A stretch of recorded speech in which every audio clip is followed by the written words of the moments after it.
Congress MP Rahul Gandhi's first big reaction coming in on the electoral bonds, attacking the Bharatiya Janata Party, says the electoral bonds is the biggest scam.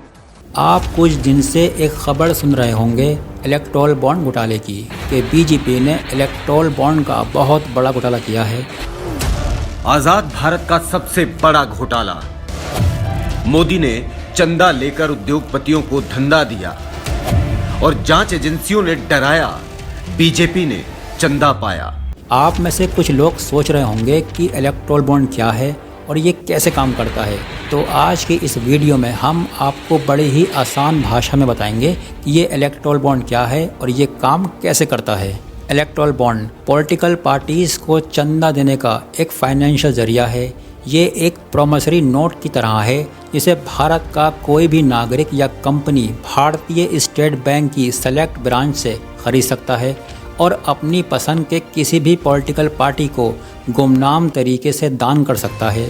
Bharat सरकार ने electoral bond scheme की announce 2017 में की थी। इस योजना को सरकार ने 29 जनवरी 2018 को कानूनी तौर पर लागू कर दिया था।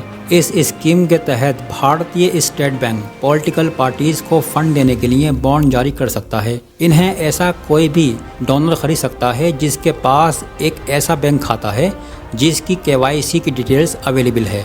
इलेक्टोरल बॉन्ड में पेयर यानी भुगतानकर्ता का नाम नहीं होता है।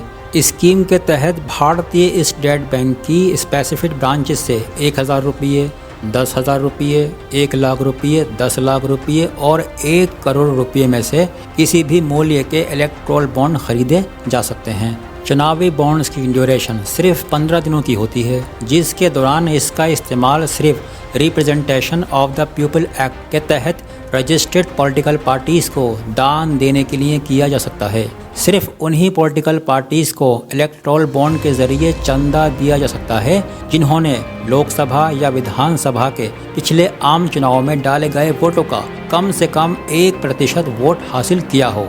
स्कीम यानी योजना के तहत चुनावी बॉन्ड जनवरी, अप्रैल, जुलाई और अक्टूबर के महीनों में 10 दिनों के पीरियड के लिए खरीद के लिए अवेलेबल कराए जाते हैं। चलिए समझते हैं कि ये इलेक्टोरल बॉन्ड काम कैसे करता था।